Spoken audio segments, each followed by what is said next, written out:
The Battle of Kelvar Prime changed everything. News of the human victory spread across Coalition space faster than light travel. 3 ships against 67, 200 Marines holding back thousands of Vrax warriors. The stories were incredible, but they were all true. 6 months had passed since that battle. Fleet Admiral Taemin stood in Earth's largest orbital shipyard and watched the construction of humanity's new fleet. Dozens of warships were being built simultaneously. The Busan Defiant was already finished, a massive carrier that could launch 50 fighter craft. The Daigu's Wrath was almost complete, a heavy cruiser bristling with weapons. 15 more ships floated in various stages of construction. "We're building fast," said Admiral Sang-hee, who stood beside him. She was younger than Taemin, but just as experienced. She would command the expanded fleet once it was ready. "Not fast enough," Taemin replied. "The galaxy is watching us now." Some with hope, others with fear, and a few with hostility. He was right. The Coalition Council had granted Earth full membership after Kelvar Prime. The provisional status was removed. Earth now had a voice in galactic politics, but not everyone was happy about it. The Krell Dominion had stopped all raiding in human patrol zones. They were not stupid, but they watched and waited, looking for weakness. The Vrax Hive had retreated to their borders and gone silent. That silence worried the Coalition more than open threats would have. And then there was the Confederation of Three Suns, an isolationist power that had stayed out of Coalition politics for generations. They saw Earth's rise as a threat to the balance of power. The crisis began with a simple message to the Coalition Council. Confederation Ambassador Kirveth spoke clearly and coldly. The Confederation claims the Saran system and its surrounding territories. Coalition forces must withdraw within 30 days, or we will use force to secure what is ours. The Saran system was home to 12 billion Coalition citizens across 3 inhabited planets. It also contained rich mineral resources and controlled major trade routes. The Coalition could not afford to lose it, but the Coalition military was weak. They had forgotten how to fight. 300 years of peace had made them soft. Their ships were outdated. Their tactics were predictable. When Coalition Admiral Telvax reviewed the military options, he concluded they could not win a war against the Confederation. "We will have to negotiate," Council Leader Pelran said sadly. "Perhaps give them some territory to avoid a larger conflict." That was when Earth's Ambassador Jae-hoon stood up in the council chamber. "With respect, Council Leader, Earth disagrees." The chamber went silent. All eyes turned to the human ambassador. "We stand with our allies," Jae-hoon continued. "The Confederation is testing the Coalition's resolve. If you retreat now, they will keep pushing. Others will see weakness and take advantage. This ends here. You would go to war for us?" Pelran asked, surprised. "If necessary. But I don't think it will come to that. Let me send a message to the Confederation first." The message was simple. Ambassador Jae-hoon appeared on screens across Confederation space. He spoke calmly, but his words had weight. "The United Earth Defense Force stands with the Galactic Coalition. Any attack on Coalition members is an attack on Earth.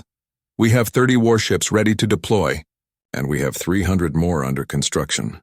We don't want war, but we will not allow our friends to be threatened. The choice is yours." In the Confederation capital, military analysts scrambled to assess the threat. They pulled up footage from Kelvar Prime. They reviewed the Krell defeat. They calculated human capabilities. "These Deathworlders are dangerous," the Confederation military commander reported to their ruling council. "They are few in number, but their ships are effective. Their tactics are unpredictable. Their crews have faster reaction times than our own, and they have proven willing to fight against superior numbers. Can we defeat them?" the Confederation leader asked. "Eventually, yes. We have more ships, more resources. But it would be expensive. We would lose many vessels. And the Coalition would not just sit back and watch. This would become a major war, not a quick territorial grab." The Confederation leader thought about it for 3 days. Then he made his decision. "Send a message to the Coalition. Tell them we have reconsidered our position. We do not claim the Saran system. We wish to maintain peaceful relations." The crisis ended without a shot fired. Earth's reputation grew even larger. The species from the Death World, the ones who had answered a distress call from strangers, had now prevented a war with nothing but words and the threat of their warships. Vice Admiral Jianwu commanded the carrier group that had been prepared to defend Saran. When he learned the Confederation had backed down, he felt relief. I would have fought if necessary, he told Captain Yuncio, who commanded the carrier Han River Pride. But I'm glad we didn't have to. War should always be the last option. Yuncio nodded. That's what makes us different from the Krell or the Vrax. We fight when we must, but we don't seek it out. We're protectors, not conquerors. Back on Earth, Dr. Hyunwoo sat in his office at the Deep Space Monitoring Station. It was the same place where he had first detected the alien distress signal 9 months ago. So much had changed since then. His door opened. To his surprise, Captain Velther entered. The Etherian captain had become Earth's strongest supporter in the coalition. He now served as a special ambassador, helping to bridge the gap between human and alien cultures.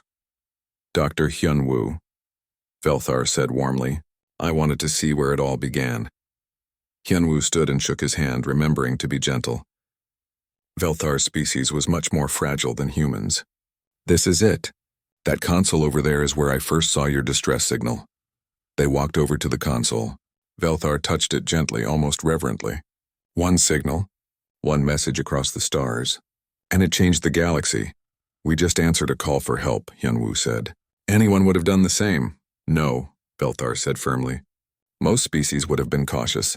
They would have sent probes, gathered information, debated for months. The coalition fleet that eventually came to help me took weeks to mobilize, and by then, I would have been dead. But you humans, you just came. No hesitation, no debate. Someone needed help, so you helped. They walked to the observation window and looked out at Earth. The planet hung below them, blue and white and green, so beautiful and so deadly to most galactic species. Do you know what we call your planet now? Velthar asked. Not Class 12 Deathworld anymore. Now we call it the Guardian's Cradle, the world that made guardians for the galaxy. Hyunwoo smiled. I like that better than Deathworld. Your species is changing us, Velthar continued. The coalition had become comfortable with peace. We negotiated with raiders instead of stopping them. We let the Virax test our borders because war was too expensive. We were dying slowly, shrinking as aggressive powers took more and more territory. Then you arrived. And now? Hyunwoo asked. Now coalition shipyards are building new vessels for the first time in decades. Our military academies have waiting lists of volunteers. Species that had never considered military service are signing up. You reminded us what we were supposed to be. Not just traders and diplomats, but protectors of peace. You showed us that sometimes you have to fight to defend what matters. On the Incheon's Pride, now a diplomatic vessel that traveled between Earth and coalition space, Commander Dahi received a special honor. She was promoted to Admiral and given command of the newly formed Coalition Earth Joint Defense Force. Humans and aliens would serve together, learning from each other. Her first task was training coalition officers in human tactics. In a classroom on Coalition Station Meridian, she stood before 50 officers from 20 different species. The key to human military success is not our strength or our technology, she explained. It's our mindset. We evolved on a planet that tried to kill us every day. We learned to be adaptable, creative, and stubborn. When something doesn't work, we try something else. When we're outnumbered, we use terrain and tactics. When we're outgunned, we get creative. A young Raytheon officer raised his hand. But Admiral, how do we learn to think like humans? We did not evolve on a death world, Dahi smiled. You don't need to think exactly like humans. You need to think like survivors. Every species here evolved to survive their own challenges. Tap into that. Remember that your ancestors fought and struggled to give you life. That fighting spirit is in all of us. We just need to wake it up. The training program became famous across coalition space. Officers who completed it went back to their fleets with new ideas and new confidence. The coalition military began to transform from a defensive force into something stronger. Meanwhile, Earth continued to grow. The first human colony outside the solar system was established on a planet called Nova Terra. It was a Class 7 world, harsh by galactic standards but comfortable for humans. Within a year, 10,000 colonists had moved there. Human trade ships began traveling across coalition space. They carried unique goods, heavy gravity grown crops that were incredibly nutrient-dense, advanced computer systems, and entertainment that fascinated aliens. Human music, movies, and books became popular in unexpected places. Private Haywan, the sniper from Kelvar Prime, opened a restaurant on Coalition Station Meridian that served human food. 3 months had passed since first contact. Captain Young-Soo commanded the UEDF Sol Horizon, one of 6 human warships now patrolling coalition space under a mutual defense agreement. His crew was good, experienced sailors who had trained hard for this assignment. Communications officer Ne Young monitored radio traffic constantly, while weapons specialist Ki Jun kept the ship's weapons ready for anything. It was supposed to be a routine patrol. Young-Soo sat in the captain's chair, reading reports about trade negotiations between Earth and the Karathi Confederacy, when Na Young suddenly went rigid. Captain, distress call from Kelvar Prime, multiple signals, they're under attack. Young-Soo was on his feet instantly. Details. Heavy combat. Orbital defenses destroyed. Ground invasion in progress. They're identifying the attackers as Vrax Hive forces. Sir, there are 800,000 colonists on Kelvar Prime. Young-Soo felt his blood run cold. The Vrax were bad news. In his briefings, he had learned about them. An insectoid species organized like ants or bees, controlled by a single hive mind. They fought without fear, without mercy, and they never surrendered. The coalition had fought 3 wars with them and barely held their borders.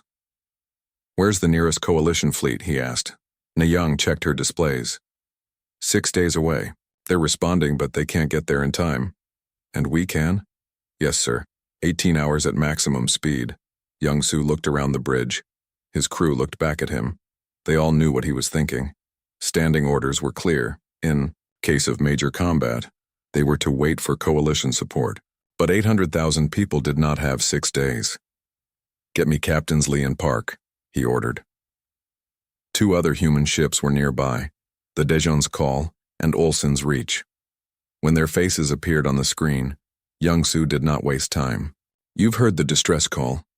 I'm going to Kelvar Prime. You can follow me or wait for orders from command, your choice. Captain Lee of Dejon's Call smiled. Did you really think we'd let you have all the fun? Captain Park nodded. 3 ships are better than 1. Let's go save some people. 18 hours later, 3 human warships dropped into real space at the edge of Kelvar Prime system. What they saw was worse than they had feared. The planet's orbital defense platforms were destroyed, just floating debris. Dozens of Vrax hive ships surrounded the planet like a swarm of angry insects. Each ship was organic-looking, all curves and ridges, more like a living creature than a machine. Tactical analysis, Young-Soo ordered. Ki Jun worked quickly. 67 Vrax vessels. 20 are troop transports currently landing forces on the surface. The rest are warships. We're outnumbered 20 to 1 just counting combat vessels. And they haven't seen us yet? Young-Soo asked. No, sir. We're at the edge of their sensor range. If we turn around now, they'll never know we were here. Young-Soo thought about his wife back on Earth. His daughter was starting school next month. He had promised to be there. But down on that planet, hundreds of thousands of families were about to die or be taken by the Vrax. What did his promises matter if he ran away now? All ships battle formation. We're going in. The 3 human ships accelerated toward the planet. They were fast, faster than the Vrax expected. By the time the hive noticed them, they were already in weapons range. Target the troop transports first, Young-Soo ordered. Every transport we destroy is thousands of Vrax warriors that won't reach the surface. The Sol Horizon opened fire. Railgun slugs tore through space. The first transport never knew what hit it. The ship split apart, Vrax warriors spilling into the vacuum of space. The second transport tried to raise shields, but human weapons did not care about energy shields. More transports died. The Vrax warships turned to engage. They were slow to react at first. The hive mind was not used to such aggressive tactics. Coalition ships normally kept their distance, used energy weapons, followed predictable patterns. These human ships were none of those things. A wave of Vrax plasma torpedoes came at the Sol Horizon. Ki Jun calculated their trajectories and burned the engines at full power. The ship twisted in space, moving in ways that made the crew feel like their stomachs were trying to leave their bodies. The torpedoes missed. Return fire. All weapons. Young-Soo commanded. The 3 human ships moved like a pack of wolves covering each other, striking hard and then retreating before the Vrax could respond. They destroyed 8 transports in the first 10 minutes, but there were still 12 more, and they were already landing. Captain, Neyung called out. I'm getting a communication from the surface. Colonial Governor requesting immediate assistance. The Vraks are landing in the capital city. Tell them we're working on it, Young-Soo said. Ki-jun, how many warships have we destroyed? 5 confirmed kills. 3 disabled. But sir, we can't fight them all. We need to focus on saving people. Young-Soo made his decision. All ships, new orders. We're going into the atmosphere. We're taking this fight to the ground. The 3 human warships plunged into Kelvar Prime's atmosphere like meteors. Friction heated their hulls until they glowed red. They were not designed for atmospheric combat, but they could do it. Human engineers always built ships that could do more than they were supposed to. On the ground, Marine Captain Ji-won watched the sky with her company of 200 Marines. They had been on Kelvar Prime for training exercises when the Vraks attacked. Now they were the only military force standing between the colonists and the Hive warriors. Here they come, someone shouted. Vraks warriors poured from the landed transports. They were horrible to look at. Giant insects walking on 4 legs with 2 arms that ended in blade-like claws. Each warrior was 3 meters tall and armored in thick chitin. They moved fast, and they moved as one, controlled by the hive mind. Hold the line, Ji-won shouted. Controlled fire. Aim for the joints in their armor. The Marines opened fire. Human weapons were loud, violent things compared to the silent energy weapons the Coalition used. Bullets tore into Vraks warriors. The creatures did not scream or show pain. When one fell, 3 more took its place. We can't hold them forever, Sergeant Dong-hyun said beside her. He was covered in cuts, and his armor was cracked in 2 places. They had been fighting for an hour already. Then the sky lit up with fire. 3 human warships appeared over the city, flying low enough that their engines shook buildings. Railguns fired down at the Vraks landing zones. Missiles streaked from launch tubes. One entire landing zone disappeared in a fireball. Yes, Ji-won shouted. The cavalry is here. The Seoul Horizon landed in the city's main square, crushing a Vraks transport in the process. The cargo bay opened, and more Marines poured out. Engineer Sua worked frantically inside the ship, jury-rigging captured Vraks weapons into their own systems. Captain, I've got their plasma rifles connected to our power grid. It's ugly, but it works. Good enough, Young-Soo said. Deploy them to the front line. The battle for Kelvar Prime lasted 16 hours. The human ships could not be everywhere at once, but they tried. They bombed Vraks positions from the air. They landed Marines to reinforce defensive positions. They evacuated civilians from the worst combat zones. Private Hae-won, a sniper, climbed to the top of the tallest building in the capital. From there, she could see the entire battlefield. Her rifle was designed for Earth's heavy gravity, which meant it had incredible range on this lighter planet. She picked off Vraks commanders from 2 kilometers away. The hive mind started pulling warriors back from her sector, not understanding what was killing them. Below, Sergeant Dong-hyun led a squad through the streets. They were outnumbered but not outfought. The Vraks were bigger and stronger individually, but humans had something the hive did not understand. Creativity. One Marine used her belt as a tripwire. 3 Vraks fell over it and were shot before they could stand. Another Marine set up speakers playing loud music, which confused the Vraks' communication methods. Humans fight wrong. A Vraks sub-commander reported to the hive mind. They do not follow patterns. They do unexpected things. They should be easier to defeat. But they were not easier to defeat. Humans had evolved on a world where everything tried to kill them. They had learned to be clever, to be adaptable, to never give up. The Vraks hive was efficient and organized, but efficiency could not beat desperation and determination. When the Coalition fleet finally arrived 6 days later, they expected to find Kelvar Prime captured or destroyed. Instead, they found 3 badly damaged human ships still in orbit, and human Marines still holding the capital city. The Vraks had retreated, leaving behind thousands of dead warriors and 17 destroyed ships. Coalition Admiral Telvac stared at the reports in disbelief. 3 human ships against 67 Vraks vessels. 200 human Marines against thousands of Vraks warriors. By every tactical calculation, the humans should have lost. But they had won. Captain Young-Soo stood on the bridge of the Seoul Horizon. His ship was heavily damaged. The hull had holes in it. 3 decks were exposed to space. 43 of his crew were dead. 112 were wounded. But they had saved 800,000 colonists. "Good work, Captain," Admiral Telvac said over the communication channel. "The Coalition owes you a great debt." Young-Soo looked at the casualty list one more time. Every name hurt. Every death weighed on him. Coalition Station Meridian hung in orbit above a peaceful blue and green planet. The station was huge, a city in space where thousands of different alien species lived and worked together. It was a symbol of galactic peace and cooperation, and today it was in chaos. The human ships appeared at the edge of the system without warning. Within minutes, every communication channel on the station was buzzing with questions and rumors. Unknown ships, unknown species, and they had rescued Captain Velthar from the Krell raiders, something the Coalition Navy had failed to do. Station Commander Pelkun was a Rathian, a species known for being calm in any crisis. But today, even he felt nervous as he watched the 3 alien vessels approach. "Send them docking clearance," he ordered. "And someone find out everything we can about these humans." Young analyst Haye Sung was part of Earth's diplomatic team. She had trained for this moment, but nothing could have prepared her for the reality.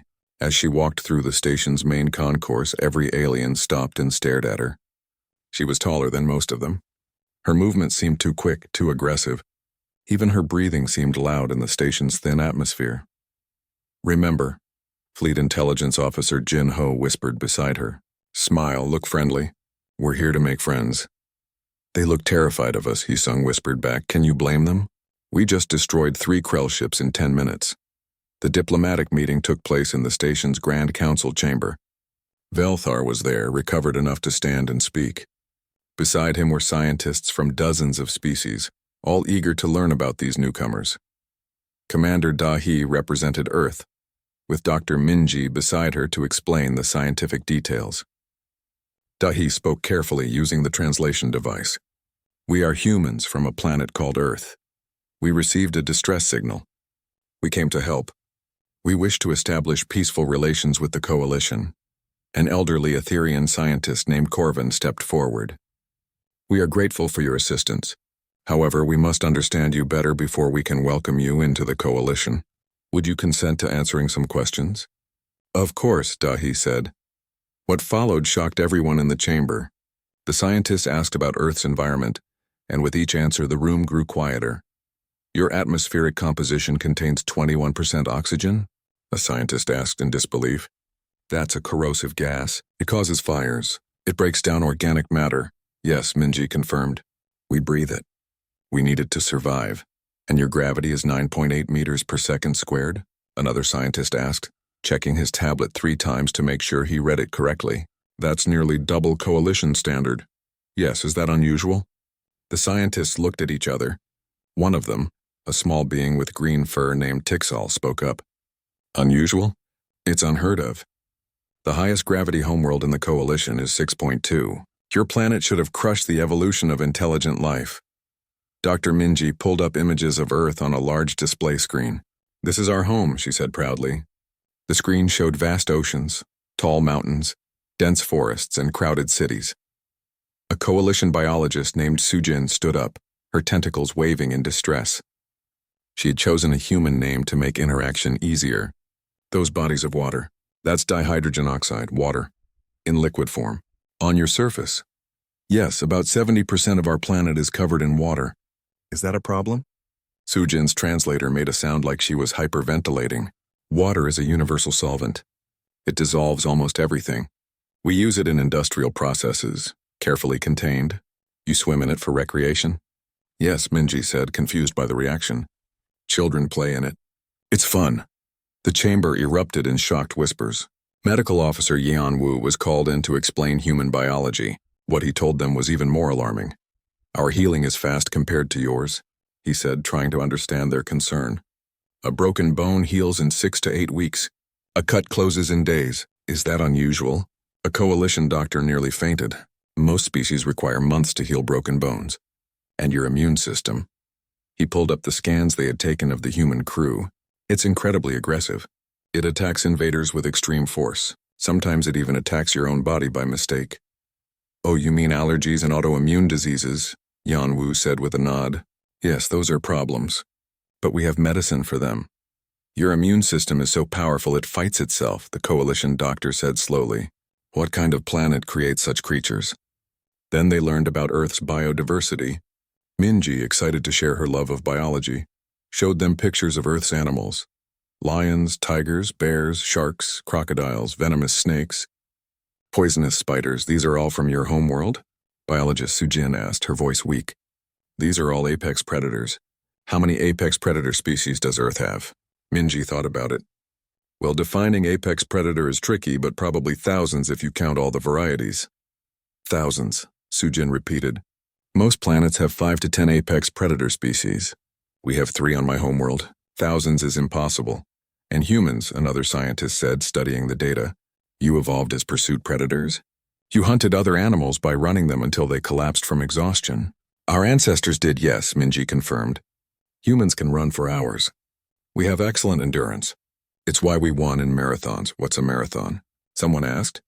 A race where humans run 42 kilometers. For fun, Minji explained. The chamber went silent. Ambassador Jae-hoon arrived from Earth 2 days later. He was a skilled diplomat, trained in reading body language and finding common ground. But even he was surprised by the reaction he received. They're scared of us, he reported to Da-hee in a private meeting. The Coalition Council wants to grant us membership, but several members are arguing that we're too dangerous. They're calling Earth a Class 12 death world. What does that mean? Da-hee asked. It means they consider our planet uninhabitable. Class 4 is extreme environment. They don't have a classification higher than 12 because they didn't think any intelligent species could evolve past that level. Da-hee frowned. We're not dangerous. We answered their distress call. We saved their people. I know. And I told them that. Jae-hoon smiled. I also reminded them that we showed up to help while their navy was nowhere to be found. That made them uncomfortable. The Coalition Council met to debate Earth's membership. The session was broadcast across Coalition space. Billions of beings watched as humans were discussed and analyzed. Some species were enthusiastic. The Karathi, a warrior culture, saw potential allies. The Meridian Collective, traders who valued efficiency, saw profitable partners. But others were afraid. The Peaceful Assembly, a group dedicated to nonviolence, worried about introducing a warrior species into the coalition.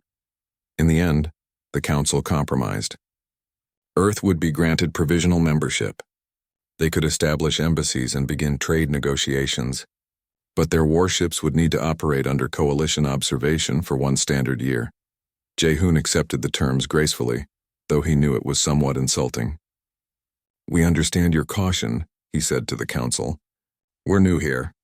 You don't know us yet, but you will learn that humans are loyal friends and fierce protectors. We don't seek conflict, but we don't run from it either. News of the Deathworlders spread quickly. On thousands of planets, people heard about Earth for the first time. The stories grew with each retelling. Some said humans could survive in the vacuum of space. Others claimed they could tear through starship hulls with their bare hands. Most of the stories were exaggerations, but the truth was impressive enough. The Krell Dominion held an emergency council. They reviewed the battle footage again and again, analyzing every detail. These humans are dangerous, the Krell war leader declared. We avoid their ships. We avoid their territory. Until we know more, we do not engage them. Far in the galactic core, in a sector the Coalition had avoided for generations, something else took notice. The Vrax Hive received intelligence reports about the newcomers. The hive mind processed the information and calculated the threat level. These humans were warriors born from a world of death. They would need to be tested. Back on Coalition Station Meridian, Velthar found Hai-sung in the station's observation deck. She stood looking at the stars, her posture relaxed in a way that made most aliens nervous. You saved my life, Velthar said quietly. My crew's lives. I want to thank you properly. Hai-sung smiled. You're welcome. We're glad we could help. I've been thinking about your planet, Velthar continued. A Class 12 death world. A place where thousands of predators hunt. Where the atmosphere itself is corrosive. Where the gravity crushes most species. He paused. How did you survive? Hai-sung thought about her answer. We're stubborn, she finally said. Earth tried to kill us for millions of years. weather, disease, predators, even each other. But we're still here. We learned to work together. We learned to build tools. We learned to think and plan. And we never, ever gave up. The galaxy fears you, Velthar said. I know. But fear fades. Give them time to know us. We're not monsters. We're just survivors. Velthar nodded slowly. Perhaps that's what the galaxy needs. Survivors. We've been peaceful for so long we forgot how to protect ourselves. T. Commander Dahi watched the 3 alien ships on her display screen. They were larger than she expected, covered in strange armor that seemed to shift colors in the starlight. Weapons bristled from every surface. These ships were built for war. Open a communication channel, she ordered. All frequencies. The communication officer worked quickly. A moment later, a crackling sound filled the bridge, followed by a voice speaking in a language no human had ever heard. It sounded harsh, with clicking sounds and deep growls. Dr. Minji stepped forward with a small device in her hand. The translation program is working on it, she said. Give me a minute. They did not have a minute. One of the alien ships fired a bright red beam of energy toward the damaged vessel. The beam hit a shield that flickered and sparked. The shield was failing. They're attacking survivors, Sung Jin said, his voice tight with anger. Dahi made her decision in seconds. Broadcast on all channels. Tell them to stop their attack and surrender the survivors to us immediately. The translation device worked fast. Strange words came out. The computer's best guess at the alien language. Then they waited. The response came quickly. The alien voice sounded amused, almost laughing. Minji's device translated the words into Korean. Unknown species. Small ships. Weak. Leave now or die with them. They think we're weak, Sung Jin said. Then let's educate them. Dahi replied. Tactical officer, target their weapon systems. Do not destroy the ships if possible. We want prisoners to question. Yes, Commander, Sung Jin said. His hands moved across his control panel with practiced ease. The alien ships moved toward them. They were not fast, not by human standards. The human ships accelerated and spread out in a pattern that confused the aliens. On the bridge of the lead alien vessel, Captain Grixthor of the Krell Dominion stared at his sensors. They move wrong, his tactical officer hissed. Too fast. Too precise. They are prey animals pretending to be predators, Grixthor growled. Fire all weapons. The Krell ships unleashed their weapons. Bright plasma bolts shot through space, each one hot enough to melt steel. But the human ships were no longer where the Krell had aimed. Sung Jin had calculated the enemy's firing patterns and moved the fleet before the weapons even fired. Their reaction time is impossible, the Krell tactical officer said, fear creeping into his voice. Return fire, Dahi commanded. The Inchin's Pride opened fire with its railguns. These were simple weapons by galactic standards. Just metal slugs thrown at extremely high speed. No fancy energy shields, no plasma, just pure kinetic force. The Krell had designed their shields to stop energy weapons. They had never imagined someone would still use ballistic weapons. The first railgun slug punched through the lead Krell ship's shield like it was paper. The slug tore through the ship's armor, destroying the main weapon array. The second and third slugs disabled the engines. In 10 seconds, the most dangerous Krell ship was helpless. The other 2 Krell ships tried to run, but the smaller human vessels, Guardian's Dawn and Pacific Shield, were faster. They herded the Krell ships like wolves hunting prey. More railgun fire. More disabled systems. Within 10 minutes of the battle starting, all 3 Krell ships were floating dead in space. On the Krell flagship, Grixthor could not believe what had happened. His ships were the terror of this sector. They had raided and conquered for years. And now 3 unknown vessels had defeated them without even scratching their own paint.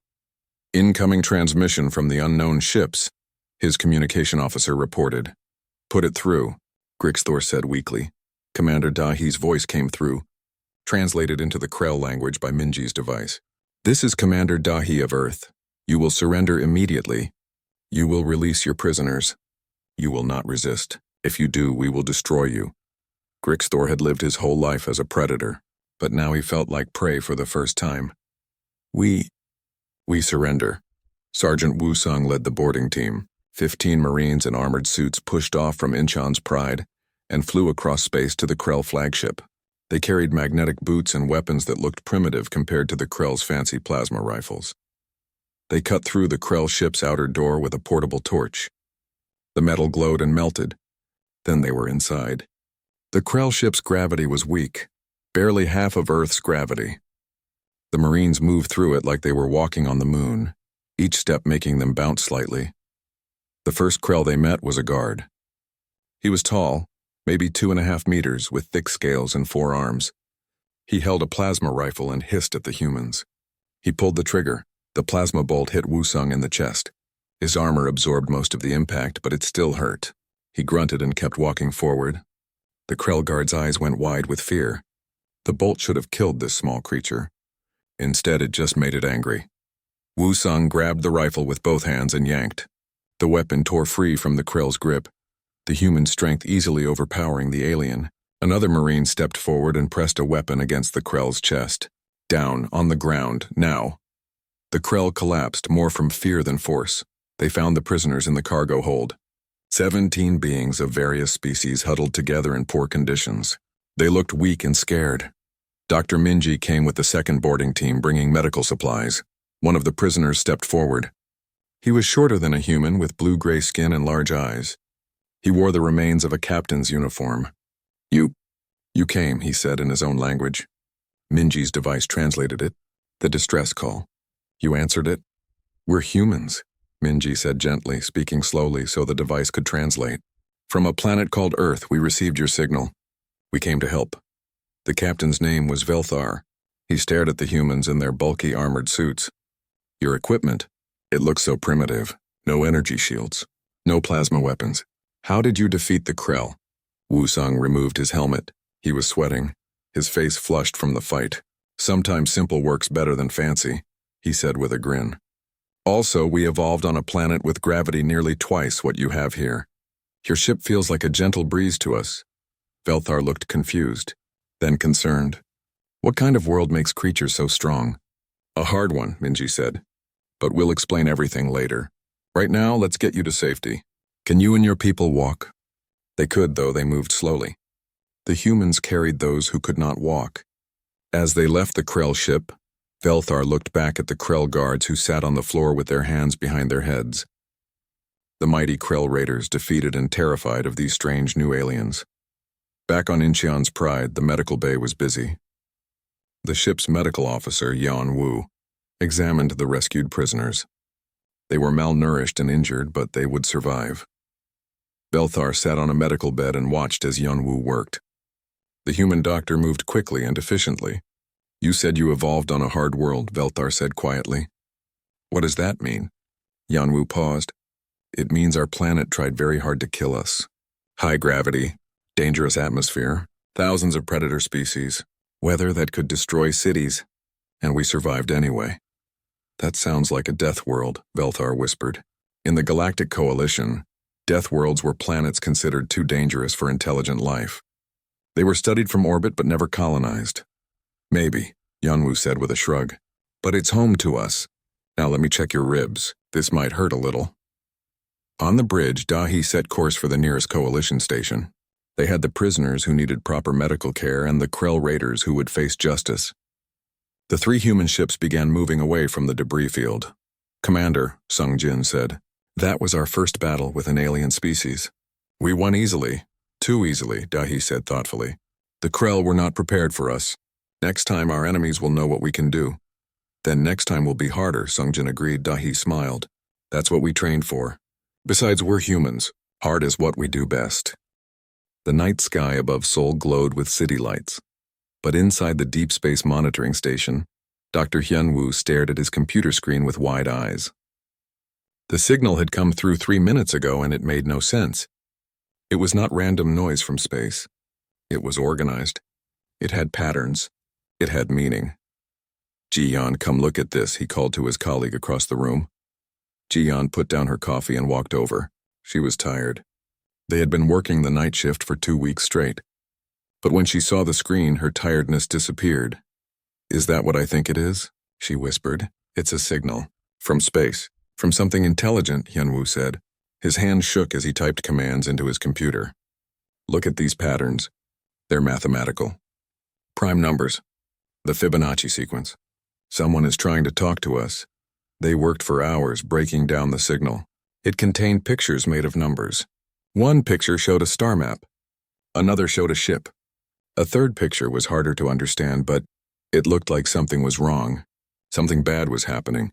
Then they found the coordinates, a location in space, and one more thing that made their blood run cold. At the end of the signal, there was a symbol they could understand even without translation. It appeared again and again, growing more urgent each time.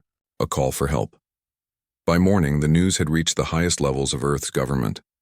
In a secure military facility, Admiral Tae-min sat in a room full of generals and politicians. Everyone was talking at once. "We cannot ignore this," said one general. "This is first contact. This changes everything." "We should wait," argued a politician. "Send probes first. Gather information. We know nothing about what's out there." Admiral Tae-min stood up. He was an old man with gray hair and tired eyes. He had served in the Earth Defense Force for 40 years. But until 5 years ago, his job had been to defend Earth from other humans. Now they had faster-than-light ships. Now they could travel to other stars. And now someone out there needed help. 3 weeks, he said quietly. Everyone stopped talking. The signal came from a location 3 weeks away at maximum speed. Someone sent a distress call. They might be dying right now. They might already be dead. But if there's any chance we can help, we have to try. And if it's a trap? Someone asked. Tae-min smiled without humor. Then we learn we're not alone in the universe and that space is dangerous. But we already knew space was dangerous. That's why we built warships. The decision was made. Earth would send 3 ships. The flagship was called Incheon's Pride, a massive vessel that carried enough weapons to level a city. With it would go 2 smaller warships, Guardian's Dawn and Pacific Shield. Together they would be Earth's first contact fleet. Commander Dae was chosen to lead the mission. She was young for such an important job, only 35 years old, but she was brilliant. She stood on the bridge of Incheon's Pride and looked at her crew. These were good people. Tactical Officer Sung Jin was the best shot in the fleet. Chief Engineer Bo Young could fix anything with duct tape and determination. And scattered throughout the ship were 300 more crew members, all volunteers. There was one more person on board who was not military. Dr. Minji was a xenobiologist, a scientist who studied the possibility of alien life. Until now, it had been a theoretical job. She had spent her career imagining what aliens might look like, how they might think, how they might live. Now she might actually meet one. "Are you scared?" Dahi asked her as they prepared for departure. Minji thought about the question. "Yes," she admitted, "but I'm more excited than scared. We're about to meet another intelligent species. This is the most important moment in human history." Dahi nodded. "Let's just hope they're friendly." The 3 ships left Earth's orbit on a cold Tuesday morning. Across the planet, billions of people watched on television and computer screens. The ship's engines glowed bright blue as they accelerated. Then, in a flash of light that bent space itself, they jumped to faster-than-light speed and disappeared. For 3 weeks, the fleet traveled through the emptiness of space. The crew maintained the ships, ran drills, and prepared for whatever they might find. Dr. Minji gave lectures about how to communicate with aliens, how to avoid offending them, how to show peaceful intentions. "Remember," she told a group of Marines, "we don't know anything about their culture. A smile might be threatening to them. A raised hand might mean something completely different. Be careful. Be respectful." Sergeant Woo Sung, the leader of the Marine unit, raised his hand. "And if they're hostile?" Minji's expression became serious. "Then you do your job. But let's try peace first." On the bridge, Sung Jin monitored the sensors constantly. Space seemed empty, but they all knew someone was out there. Someone had sent that signal. As they got closer to the coordinates, tension grew. 2 days until we arrive," Bo Young reported from engineering. "All systems running perfectly," Dahi nodded. She had barely slept in 3 weeks. Every time she closed her eyes, she wondered what they would find. Bodies floating in space? A destroyed planet? Or maybe aliens who would become Earth's friends? On the final night before arrival, Hyunwoo's voice came through on the communication system. He was back on Earth, still monitoring signals. "Commander Dahi, we're receiving another transmission from the coordinates. It's weaker than the first one, but it's there. Someone is still alive." Dahi felt relief wash over her. "Thank you, Doctor. We'll bring them home." The next morning, the 3 human ships dropped out of faster-than-light speed at the edge of the target system. What they saw on their sensors made everyone freeze. A debris field stretched for thousands of kilometers. Pieces of metal, some still glowing hot, drifted in the darkness. In the middle of it all was a large ship, badly damaged but still in one piece. And surrounding it were 3 smaller ships, dark and angular, with weapons pointed at the damaged vessel. "I'm reading life signs on the damaged ship," Sung Jin reported. 18 beings, possibly more.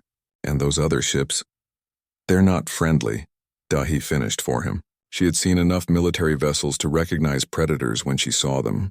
Battle stations. "All ships prepare for combat. Let's save some lives." The human fleet moved forward into unknown danger.